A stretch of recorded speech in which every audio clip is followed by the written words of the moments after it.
American နိုင်ငံ Colorado ပြည်နယ်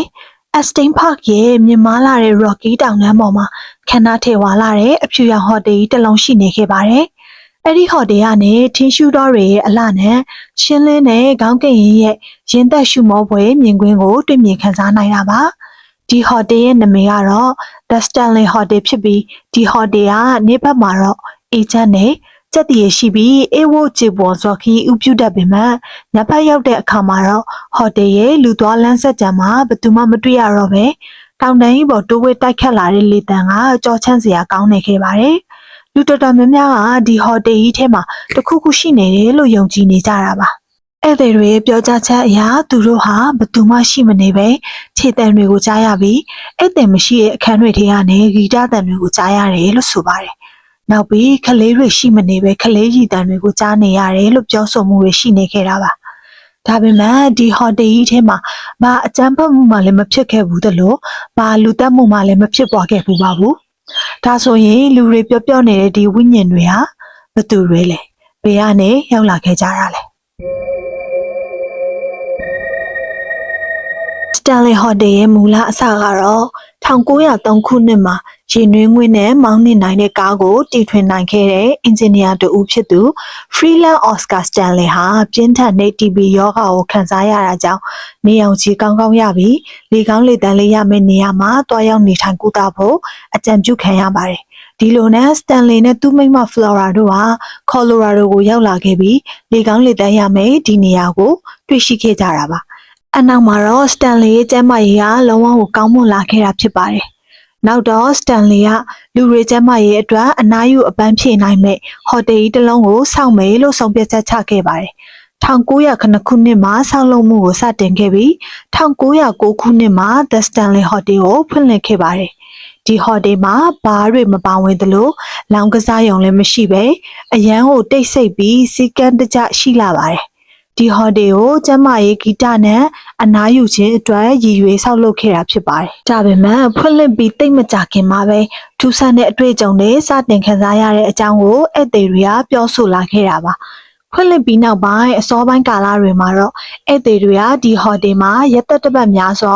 ဒါမှမဟုတ်လပေါင်းများစွာအထိတေးခုနေထိုင်ခဲ့ကြတာပါ။မိသားစုတွေကသူတို့ရဲ့ကလေးတွေနဲ့အတူလာရောက်အပန်းဖြေကြပြီးဂီတပညာရှင်တွေရဲ့တေးဂီတတွေကိုနေတိုင်းခန်းစားနိုင်ပါတယ်။ဝန်ထမ်းတွေကလည်းဧည့်သည်တွေရဲ့လိုအပ်ချက်တွေကိုလှုပ်ဆောင်ပေးဖို့အမြဲတမ်းရှိနေပေးခဲ့ကြပြီးစီကန်းတကျနဲ့လှုပ်ဆောင်ခဲ့ကြတာပါ။ဟိုတယ်ထဲမှာတော့ဂီတသံတွေရေမောသံတွေနဲ့ခြေသံတွေကိုအမြဲတမ်းကြားနေခဲ့ရပါတယ်။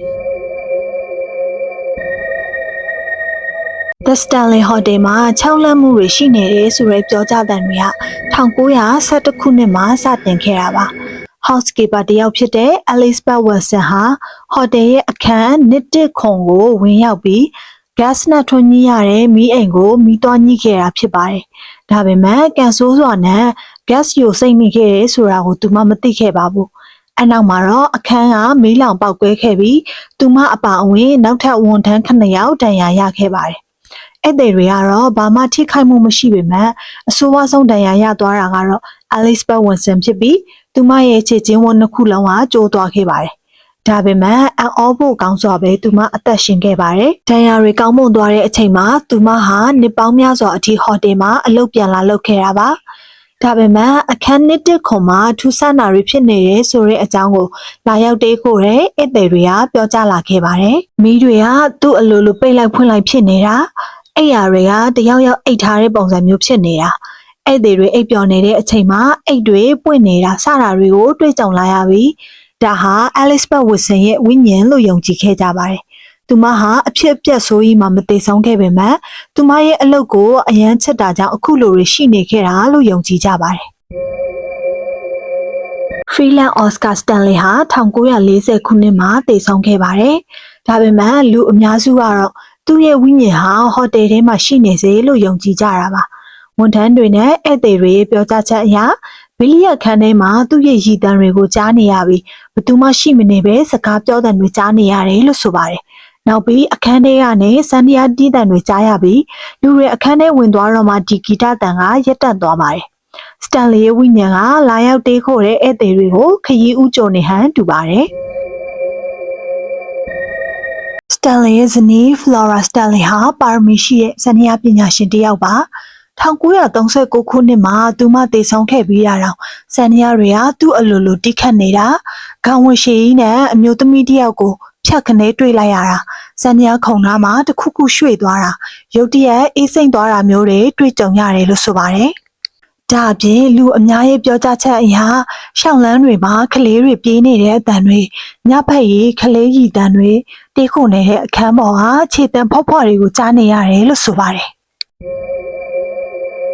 အခန်းလေးရခုံကတော့နောက်ထပ်6လမ်းမှုတွေရှိနေတယ်လို့နာမည်ကြီးတဲ့နေရာတွေထဲကတစ်ခုပါဧည့်သည်တွေရဲ့ပြောကြားချက်အရအခန်းနောက်မှာအရက်ရှိရှိလူတစ်ယောက်ကမတ်တက်ရက်နေတာစောင့်ကြည့်နေတယ်လို့မျိုးခံစားမှုမျိုးရနေတာရုတ်တရက်ကြီးအိယာလက်နိုးလာတာရှေးခေတ်အဝတ်အစားတွေနဲ့လူတစ်ယောက်ကိုဖြတ်ခနဲတွေ့လိုက်ရပြီးပျောက်ကွယ်သွားတာစတာတွေကြုံတွေ့ရတယ်လို့ဆိုပါတယ်1984ခုနှစ်မှာတော့အခန်းတစ်ခွန်မှာစတေဖန်ကင်းကလာရောက်တေးခိုခဲ့ပြီးအဲ့ဒီနေ့ညဟိုတယ်မှာလူမရှိတဲ့လောက်ရှင်းလင်းနေခဲ့တာဖြစ်ပါတယ်။သူ့ရဲ့နောက်ပိုင်းပြောပြချက်တွေအရအဲ့ဒီညသူဟာအိမ်မက်ဆိုးတစ်ခုကိုမက်ခဲ့တာဖြစ်ပြီးအဲ့ဒီအိမ်မက်ဆိုးကြီးက The Shining ဝတ္ထုစာအုပ်ရဲ့ကုန်ကျန်းဖြစ်လာခဲ့ပါတယ်။ The Stanley Hotel ဟာဒီလို6လက်မှုတွေနဲ့ကြော်ကြားတာကြောင့်ပရလောကအကြောင်းစိတ်ဝင်စားသူတွေတရေ6တဲ့နေရာတွေကိုတွားရောက်ရိုက်ကူးမှုပြုလုပ်နေသူများစွာလာရောက်တေးခိုပြီးလေ့လာကြတာပါလူတွေကျမ်းမာရေးအတွက်အေးဆေးအနားယူအပန်းဖြေဖို့တိစောက်ထားခဲ့တဲ့ဒီဟိုတယ်ဟာဝိညာဉ်တွေရဲ့နားကိုပျော်ပါးရာနေရာတစ်ခုများဖြစ်နေလားဆိုတာတော့စိတ်ဝင်စားစရာပါပဲအဆုံးထိနားထောင်ပေးကြလို့ကျေးဇူးအများကြီးတင်ပါတယ်